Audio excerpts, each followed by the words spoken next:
오늘 하나님 우리 공동체에 주시는 말씀은 창세기 2장 8절에서 14절입니다. 창세기 2장 8절에서 14절 찾으셔서 다 같이 한 목소리로 읽도록 하겠습니다. 시작. 여호와 하나님이 동방의 에덴의 동산을 창설하시고 그 지으신 사람을 거기 두시니라. 여호와 하나님이 그 땅에서 보기에 아름답고 먹기에 좋은 나무가 나게 하시니 동산 가운데는 생명나무와 선악을 알게 하는 나무도 있더라. 강이 에덴에서 흘러나와 동산을 적시고 거기서부터 갈라져 네 근원이 되었으니 첫째 이름은 비손이라.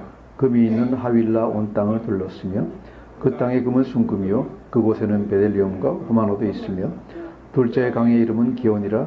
구스 온 땅을 둘렀고 셋째 강의 이름은 히떼길이라. 아스루 동쪽으로 흘렀으며 넷째 강은 유브라데더라. 아멘. 여러분 어떠십니까? 이 말씀을 다 믿으십니까? 예. 우리가 그리스도인들이 세상에서 살아가면서 기대해야 될 가장 중요한 것은 성경이라고 저는 항상 믿습니다. 그리고 우리가 성경을 어떻게 대하느냐, 어떤 자세를 가지고 대하느냐 하는 것이 우리의 믿음을 좌우할 것이라고 믿습니다.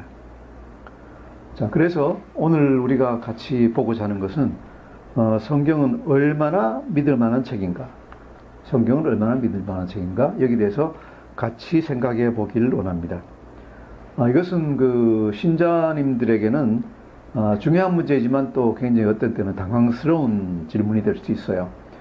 특별히 이제 우리가 교육을 받지 않고 이성을 별로 생각하지 않던 중세 때까지는 별 문제가 없었지만은 이제 이성을 중시하고 이성적인 사고를 하고 있는 21세기 신자들, 특히 청년들에게는 여러 가지 풀어야 될 숙제가 많이 있는 걸로 제가 생각을 해요.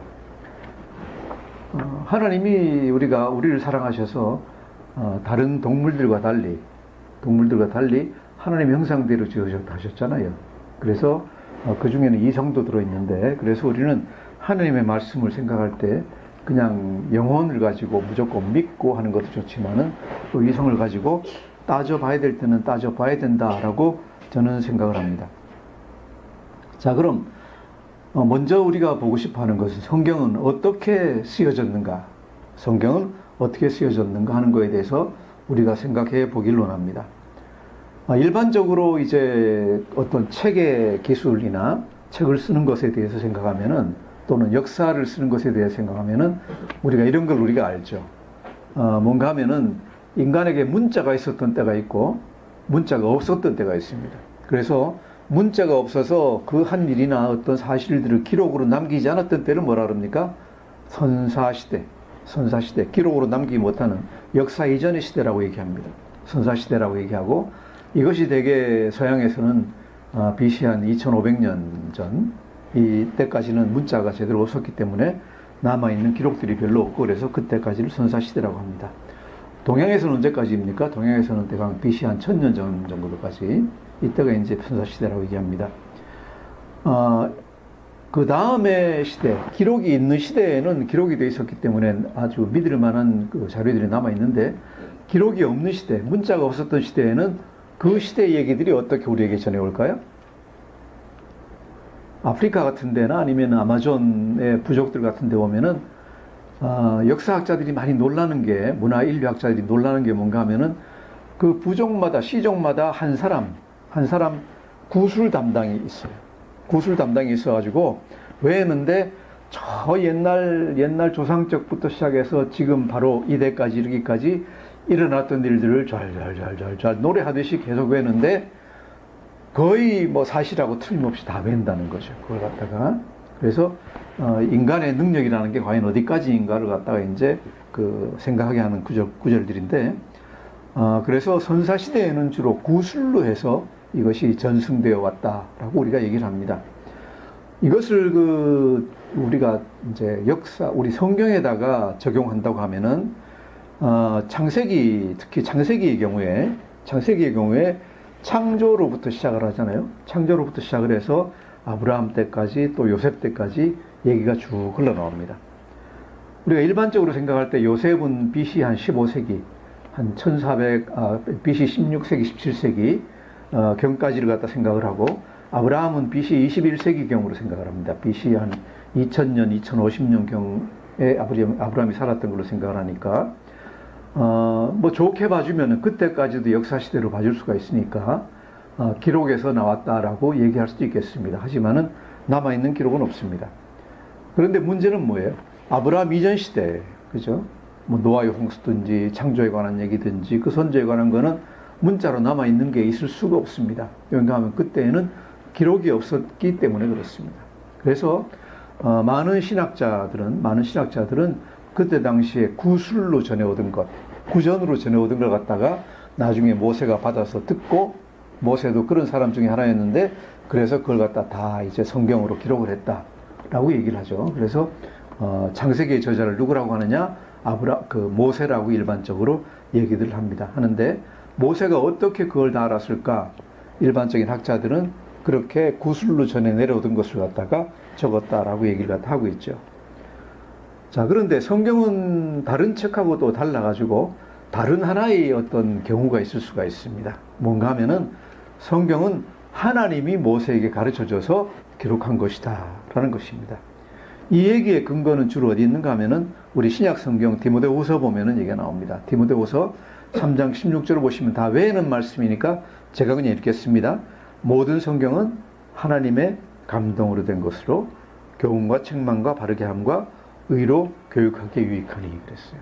여기서 모든 성경은 하나님의 감동으로 됐다는 것은 하나님이 숨을 불어 넣어 주셔서 또는 생각을 그 사람 속에 불어 넣어 주셔서 쓰게 했다라는 거죠. 그래서 쓴 것은 모세가 평소에 자기가 쓰던 언어로 이렇게 쭉 쓰긴 했지만은 그 생각을, 구체적인 생각을 누가 주셨느냐? 성령님께서, 하나님께서 그 생각을 모세에게 불어 넣어 주셔서, 즉 뭔가 하면은 창세기의 모든 기사들은 하나님이 모세에게 거의 가르쳐 주셔가지고 모세가 다 기록했다라고 하는 이제 그런 것을 갖다가 우리가 또 주장하기도 합니다. 그래서 창세기 같은 경우에 어떻게 쓰여졌을까? 그때 당시에 문자도 없고 녹음기도 없고 뭐 비디오도 아무것도 없었는데 어떻게 이 당시에 이런 일이 일어났다는 걸 알 수가 있을까?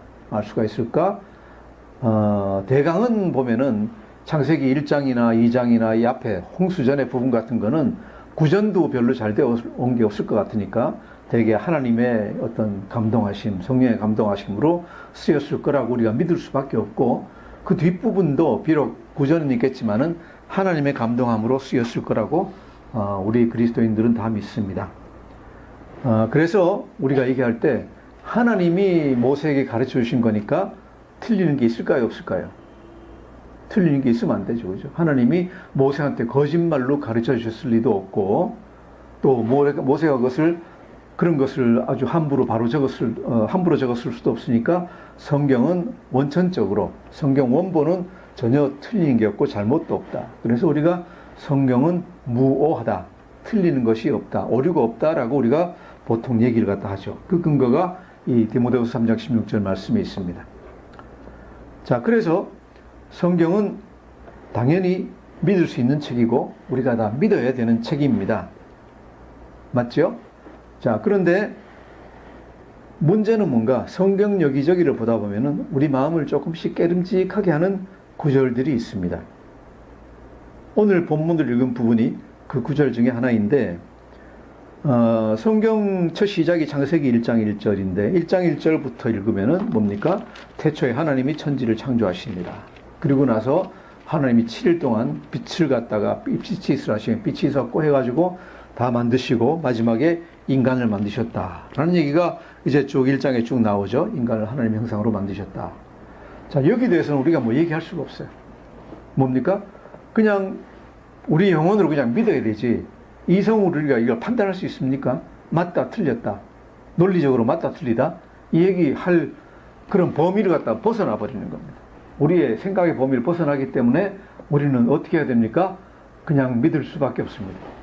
이것은 믿든 안 믿든 둘 중에 하나이지 다른 생각할 뭐 여지가 없습니다. 그리고 이것이 우리에게 이것을 그냥 믿는 맹목적으로 또는 그냥 믿는다고 해서 우리에게 해가 되는 것은 전혀 없습니다. 그리고 또한 2장 들어와서 사람을 만드시고 하신 이 땅을, 이 얘기들이 쭉 나오는데 이것도 괜찮아요. 괜찮은데 이 2장 8절부터 와가지고 2장 8절부터는 에덴 동산 얘기가 나와요. 에덴 동산은 이제 히브리 말로 하면은 그 뜻을 보면은 에덴이라는 것은 기쁨이라는 뜻이에요. 간 에덴이라고 하는데 그 기쁨의 동산이라는 얘기고 그 말을 한자 말로 바꾸면 뭐예요? 기쁠락자 동산 원자 해가지고 낙원이라는 얘기죠. 그죠? 그래서 우리가 하나님이 태초에 이제 낙원을 갖다가 낙원 영어로 하면 패러다이스를 갖다가 창조하셨다고 우리가 얘기를 갖다 할 수 있는 거죠. 그래서 에덴 동산 만드셨다는 얘기가 나오고 그 다음에 이제 문제는 10절이에요. 10절부터 시작해서 친절하게 에덴 동산이 어디 있었는지에 대해서 하나님 우리에게 단서를 갖다 주세요. 주시는데 뭘 가지고 주시느냐? 내 강 이름 가지고 주시는데 여기서 이제 문제가 생겨요. 그러니까 하면 이건 우리가 이해할 수 있는 부분이거든요. 논리적으로 생각할 수 있는 부분이에요. 그런데 뭐가 잘못됐어요? 뭐가 잘못됐느냐? 첫 번째 보시면은 비손은 하윌라 온 땅을 둘러 있다 그러는데 하윌라가 우리가 어딘지 잘 모르겠는데 대강 이제 요새 역사적으로 그 땅으로 볼 때는 대강 사우디아라비아 쪽에 있는 쪽이라 그래요. 그래서 그렇구나. 그 다음에 기혼이 구스 온 땅을 둘렀고라고 돼 있는데 이게 지금 문제예요. 구스는 어디예요? 우리가 알기로 구스가 어디입니까? 구스는 생각 안 나시나요? 아프리카의 에티오피아를 갖다 구스라 그러죠. 그죠? 구스 그러면 에티오피아예요. 자, 그러면은 기혼강은 에티오피아에 있었다라는 게 되고 셋째 강은 히데겔 그러는데 이것은 우리가 보통 얘기하는 뭡니까? 티그리스 강을 갖다가 옛날에 히데겔이라고 그랬어요. 그리고 아수르 동쪽으로 흘렀다 그러니까 그거는 우리 지금 아는 거하고 맞아요. 맞고 넷째는 유브라테스 강이니까 이건 더 이상 얘기할 게 없어요. 자, 그래서 세 번째, 네 번째 유프라테스 강하고 티그리스 강 이것은 뭐 우리 생각하는 우리가 아는 논리와 뭐 상충될 게 전혀 아무것도 없습니다. 첫 번째 비손은 하윌라 지역 그랬으니까 사우디 지역 그래도 뭐 별 문제가 없어요. 왜?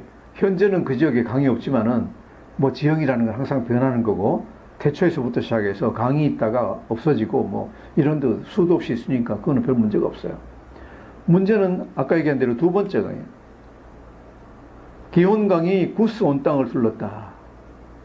이제 성경에 보면 기혼은 이제 기혼샘이 나오죠. 기혼샘이 나오는데 이건 흩어진다라는 얘기가 나오는데 하여튼 구스 온 땅을 둘렀다 그러는데 구스는 에티오피아란 말이에요. 에티오피아가 어디 있느냐?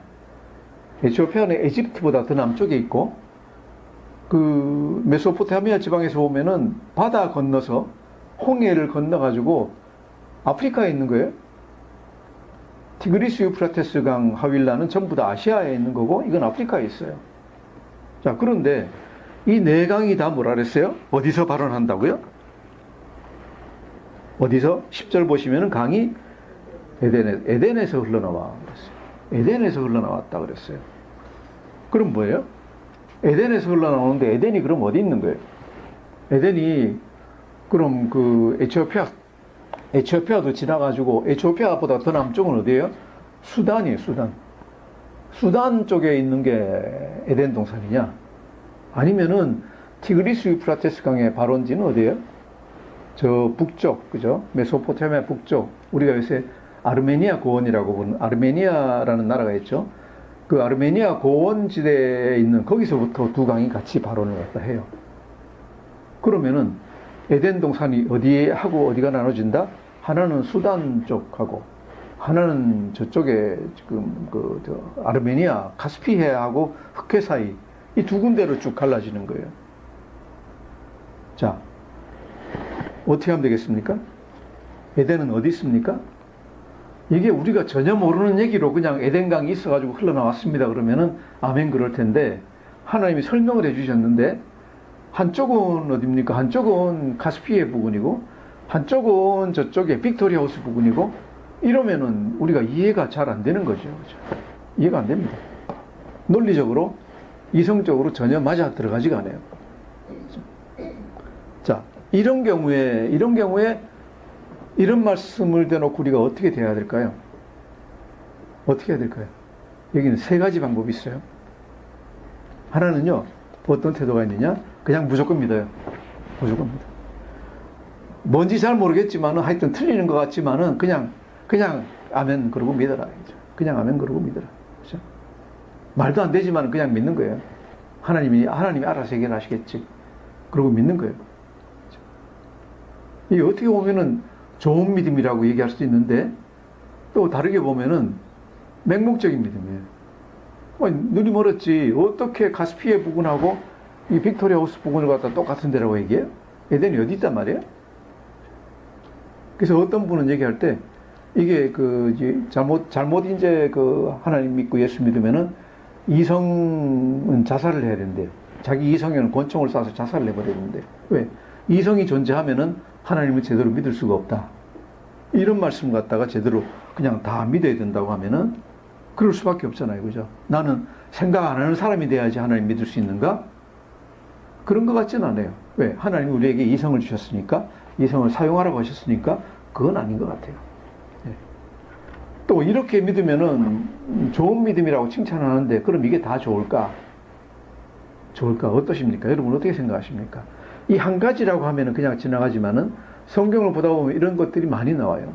많이 나오는데 그때마다 아멘하고 그냥 지나가고 다 믿어버리면은 내가 진정으로 아멘하면은 진정으로 나는 확실히 믿습니다라고 하면은 괜찮은데 불행하게도 대부분의 경우에는 마음속에 찌끄러기가 남잖아요. 머릿속에 찌끄러기가 남아요. 아 이게 틀린 것 같은데 잘못된 것 같은데 그러고 그냥 지나가는 거예요. 근데 그런 찌끄러기들이 점점 더 쌓여가요. 쌓여가다 보면 어떻게 됩니까? 아멘 하긴 하지만, 성경이니까 그냥 아멘 하지만은, 하여튼 그런 거예요. 그냥, 그런 거예요. 그냥 그러고 그냥 거시기 그러고 그냥 지나가 버리는 거예요. 이러다 보면은 성경에 기록된 걸 갖다가 그렇게 생각할 뿐만 아니라, 불행한 것은 뭔가 하면 하나님이 주시는 명령, 계명에 대해서도 똑같이 그렇게 생각을 해요. 하나님이 이렇게 명령하시지만은, 성경이 다 그렇게 다 똑같이 논리적으로 다 하는 거 아니니까 그것도 알아서 해주시겠지. 그러고, 안 지켜도 되겠지 하고 그냥 지나갈 수 있는 거예요. 이것이 이제 우리가 가질 수 있는 잘못된 폐해예요. 예를 들어서 원수를 사랑하라 그러는데, 아멘 그러지만은, 인간이 어떻게 사랑합니까? 하나님이 알아서 좀 해주십시오. 그냥 지나간다. 그래서, 제 경우에는 이렇게 믿는 것은 조금 안 했으면 좋겠다라고 생각을 해요. 맹목적으로는 믿지 말았으면 좋겠다. 적어도 우리가 논리와 이성으로 우리가 생각해서 틀리는 부분에 대해서는 우리가 한번 좀 다시 생각해보고 방법을 찾아봤으면 좋겠다라고 생각을 해요. 자, 이것을 해결하는 방법이 이제 두 가지로 나뉘는데, 그러면 두 번째 방법은 뭔가? 두 번째 방법은 이런 태도예요. 그럼 그렇지.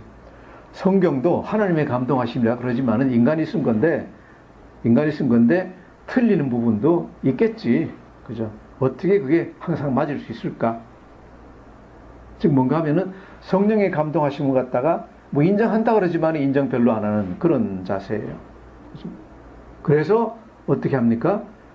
인간이 선택해서 믿어야지 성경에 있는 거 그대로 다 믿으면 되나? 이렇게 틀리는 것들도 있는데, 그죠? 그래서 성경을 연구합니다. 성경을 연구하는데 어떻게 왜 연구하는가? 어디가 얼마만큼 믿을 수 있는가를 갖다가 찾아내기 위해 가지고 연구를 하는 거예요.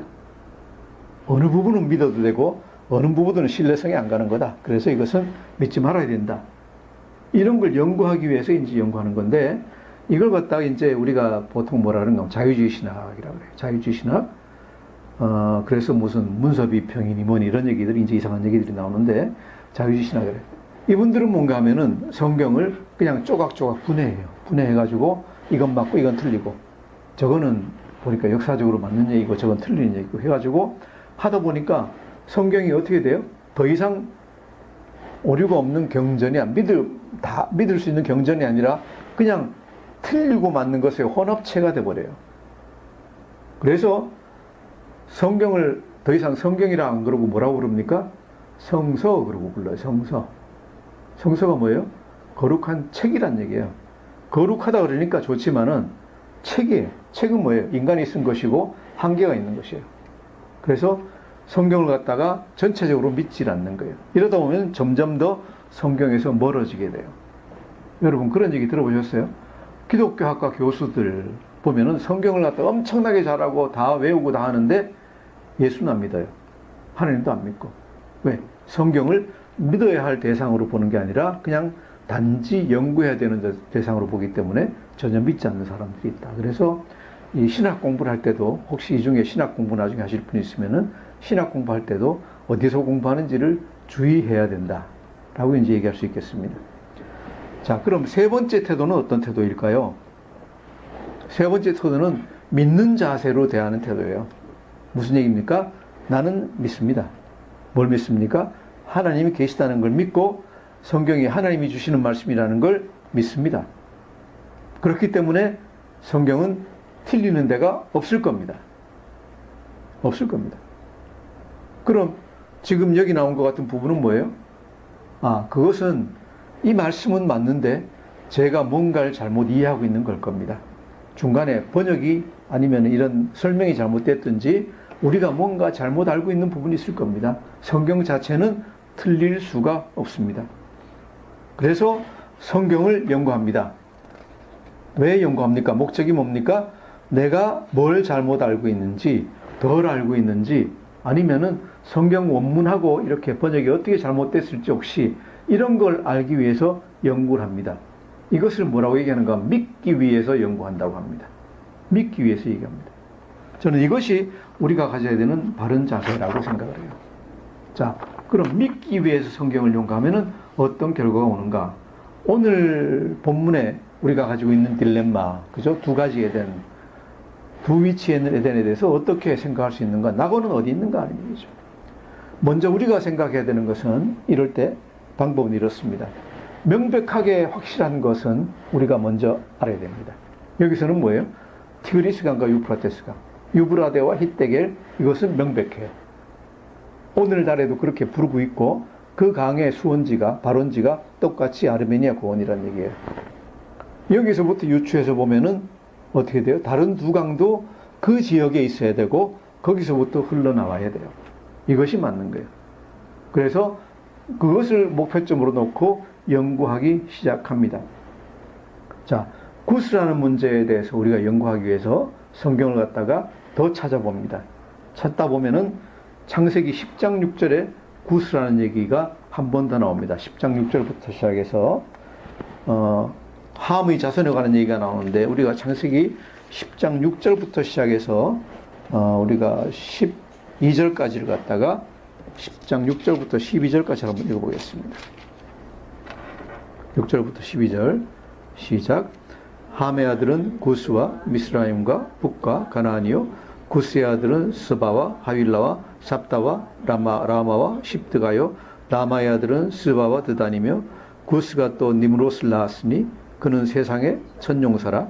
그가 여호와 앞에서 용감한 사냥꾼이 되었으므로 속담에 이르기를 아문은 여호와 앞에 니므롯같이 용감한 사냥꾼이로다 하더라.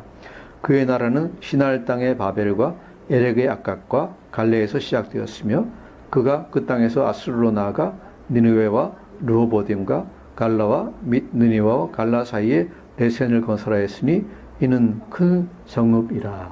아멘. 자, 구스가 나옵니다. 구스, 노아의 아들 셈과 함과 아벳의 족보에서 함의 아들은 구스와 미스라임과 북과 가나안 그래요. 자, 이 말씀 딱 보면은 맞아요. 여기 나오는 모든 이름이 함의 아들 구스와 미스라임과 북과 가나안. 미스라임 그러면은 성경의 미스라임은 에집트를 얘기해. 애굽을 갖다 구약성경에서 미스라임 그래요. 붓은 어디예요? 붓은 리비아 쪽을 갖다가 지금 붓이라고 그래요. 다 아프리카 북부예요. 그리고 가나안이에요. 가나안은 아프리카에서 바로 연결되어 있는 그 땅이죠. 그러니까 그렇군. 그래서 구스는 여기서 보면은 에티오피아가 맞아요. 에집트, 리비아, 에티오피아, 가나안 그러니까 이렇게 둥그렇게 치면 다 맞는 땅이에요. 그리고 그 밑에 있는 스바와 하윌라와 삽다와 라마와 삽드가 그 다음 스바, 드단 뭐 이런 것도 전부 다 뭔가 하면 이 사우디 쪽, 그 남쪽 지역을 갖다 다 얘기하고 있으니까 다 얘기가 통해요. 통하는데 이제 8절부터 시작해서 얘기가 달라지는 거예요. 8절에 보시면 구스가 또 니므롯을 낳았으니 그는 세상의 천용사라. 그죠? 구스가 니므롯을 낳았대요. 그래서 9절은 뭐 니므롯 설명하는 거니까 괜찮은데 10절, 11절 보시면 어떻게 되어 있어요? 그의 나라는 어디에? 시날 땅의 바벨과 에렉과 아깝과 갈레에서, 이건 뒤에 건 모르겠어요. 모르겠는데 시날 땅의 바벨은 어디 있어요? 바벨은 어디 있어요? 메소포타미아에 있는 거 아니에요, 그죠? 메소포타미아에 있는 거예요. 바벨론 부근에 있는 게 바벨이에요. 그럼 뭐예요? 이거는 아프리카하고는 전혀 상관이 없어요. 아프리카 상관이 없어요. 그 다음 11절 보면 그가 그 땅에서 어디로? 아수르로 나아가서 아수르 지방으로, 아수르 지방은 바벨의 북쪽에 있어요. 거기에서 니느웨와 르호보딜과 갈라와, 예? 니느웨를 갖다가 건설했대요. 12절 보시면은 니느웨와 갈라 사이에 레센을 건설하였대요. 니느웨, 르호보딜, 갈라, 네센, 이런 도시를 갖다가 다 누가? 니므롯이 다 건설했다는 얘기예요. 니므롯이 다 건설해. 니므롯이 누구라고요? 구스의 아들이에요. 구스의 아들이 다 건설했대요. 자, 그럼 어떻게 돼요? 구스의 족속이 전부 다 에티오피아까지 갔다가 그 중에 한 자손은 바벨로 돌아와가지고 메소포타미아로 돌아와가지고 다시 아수르를 갖다 건설했다? 이게 뭔가 말이 이상해요. 말이 이상해요. 자, 여기서 우리가 생각해야 될 것은, 또 하나 생각해야 될 건 뭐예요?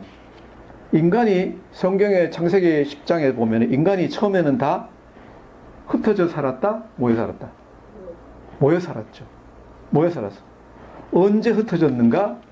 바벨탑 사건 때 흩어졌는데, 이 흩어진 것에 대한 단서가 어디 있는가 하면은 10장 25절에 나와요. 10장 25절 한번 같이 읽어보겠습니다. 10장 25절 시작.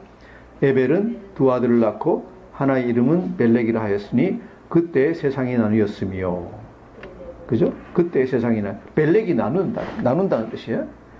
벨렉 때에 비로소 바벨탑 사건이 생기고 이때부터 나뉘어졌다는 거죠. 자, 여기서 보면은 벨렉은 누구냐?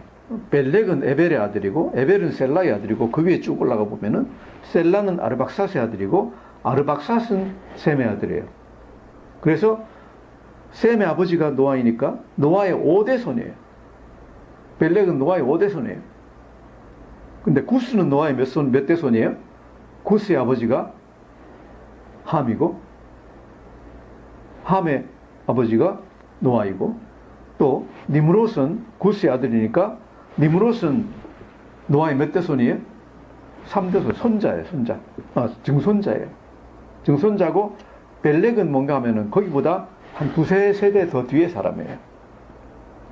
그래서 니므롯 때만 하더라도 우리가 여기서 알 수 있는 건 뭐예요? 니므롯 때만 하더라도 이 구스와 이 족속들이 어디에 살았느냐? 바벨론 부근에 살았다 하는 얘기죠. 그 부근에 살았다 하는 얘기죠. 그래서 이 학자들이 여기서 얘기하는 건 뭔가 하면은 처음에는 다 구스와 미스라임과 북과 가나안 이 형제들이나 족속들이 다 어디 살았느냐? 다 동쪽에 살았다는 거지. 다 동쪽에 살았는데 나중에 이 바벨 사건이 있고 난 다음에 나중에 전부 다 서쪽으로 이동해 가지고 가깝게는 가나안 땅에, 멀리는 아프리카 지역까지 흩어져 나갔다고 얘기를 하는 거죠. 그럼 왜 이름이 구스라는 이름이 거기에 지어졌느냐? 거기에 붙으셨느냐? 옛날에는 그 사람이 가서 사는 땅이 그 사람 이름이 돼버려요. 그래서 구스의 후손들이 살면은 그 땅 이름이 구스가 되는 거예요. 자, 그러면은 고대에 그러면은 그 이전 시대에 구스 족속이 그 동쪽에 살았다는 증거가 있느냐? 그죠? 증거가 있느냐? 이 학자들이 이렇게 조사를 갖다 해보니까 아르메니아 고원에서 흘러나와서 이 메소포타미아 동부 지역에 산맥이 하나 있는데 그 산맥 너머로 흐르는 강이 하나 있대요. 강이 하나 있는데 이제 케르카라는 강인데 거기에 지금도 살고 있는 족속이 뭔가 하면 카스족 또는 카시트족이라는 족속이 살고 있대요. 그것을 갖다가 이제 히브리어 스펠링으로는 KS가 되니까 그것도 마찬가지로 구스예요. 해서 여기를 갖다가 이제 구스의 땅, 옛날 구스의 땅이라고 생각을 하는 거예요. 그럼 뭐예요? 그럼 얘기가 돼요. 아르메니아 공원에서 시작해서 흘러나오는 케르카라는 강이 그걸로 흘러간다는 거죠. 그래서 많은 학자들이 이제는 이 구스라는 이 뭡니까? 그 기혼강을 갖다가 이 케르카강, 기혼강이라고 해가지고 이 메소포타미아 동쪽으로 흘러나가는 그 강으로 이제 생각을 갖다 해요. 자, 그러면은 이제 얘기가 되기 시작하는 거예요. 세 강이 똑같이 아르메니아 고원에서 흘러나와가지고 이제 흘러다닙니다. 그리고 그 순서도 뭐예요? 네 번째는 맨 서쪽에 있는 유프라테스 강, 그 다음이 그 동쪽에 있는 히데겔, 티그리스 강, 그 다음이 그 동쪽에 있는 기혼강. 그렇게 논리적으로 따지면은 하윌라 강은 어디 있어요?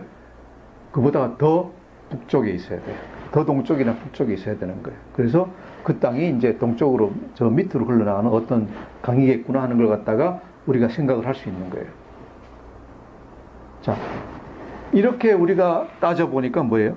이게 100% 확실하다는 보장은 없지만은 구스를 갖다가 에티오피아라고 얘기하는 것보다는 훨씬 더 우리에게 설득력이 있고 우리가 이해할 수 있는 거죠. 그리고 그 논리들이, 그 근거들이 다 있는 얘기예요.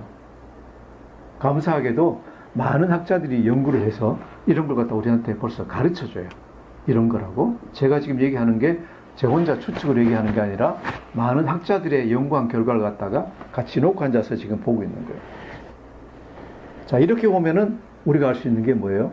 성경의 말씀은 틀린 말씀이 없겠구나. 왜 우리가 틀리게 생각을 하는가? 우리가 잘 못 알아서, 그죠? 무슨 뜻인지 제대로 해석을 못해서 그렇구나 하는 걸 갖다가 우리가 알 수 있어요. 자, 그럼 뭐예요? 하나님이 우리에게 주신 말씀, 계명, 또 명령 같은 것도 이게 우리가 해도 되고 안 해도 되는 게 아니라 하나님이 말씀하시는 대로 꼭 해야 되는 거구나. 하나님을 사랑하면 상을 받고 하나님을 사랑하지 않고 믿지 않으면 벌을 받는다는 것도 사실이겠구나. 이렇게 알게 되는 거겠죠. 이것이 제 생각에는 우리가 성경을 대하는 바른 태도가 되어야 된다고 생각을 해요. 또 하나님도 그렇게 말씀을 하세요. 뭐라고 말씀하십니까? 히브리서 11장 6절에서 뭐라고 얘기하셨습니까? 믿음이 없이는 하나님을 기쁘게 하지 못하느니. 히브리서 11장 6절 우리 한번 찾아볼까요? 히브리서 11장 6절 신약성경 맨 뒤쪽에 갑니다. 그죠? 네. 제가 가진 성경 363페이지, 364페이지입니다. 히브리서 11장 6절 같이 한번 읽어보겠습니다. 시작. 믿음이 없이는 하나님을 기쁘시게 하지 못하나니 하나님께 나아가는 자는 반드시 그가 계신 것과 또한 그가 자기를 찾는 자들에게 상 주시는 이심을 믿어야 할지니라. 아멘.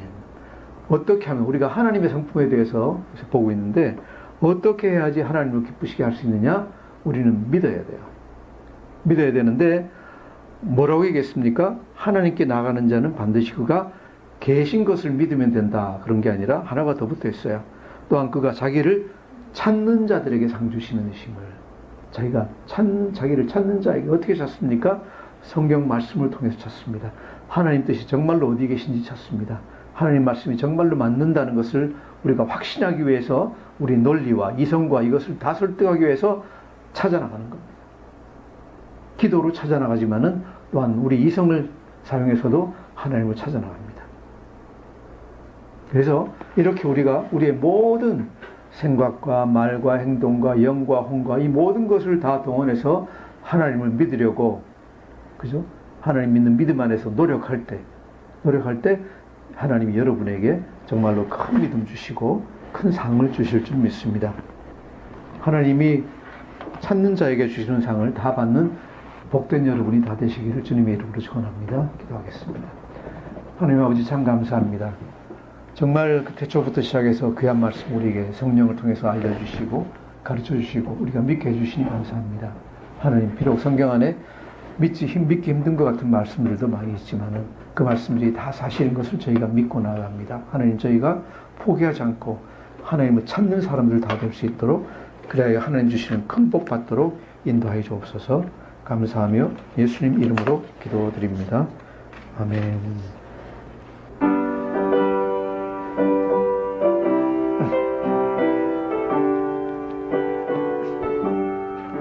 나의 영원하신 기업 생명보다 귀하다.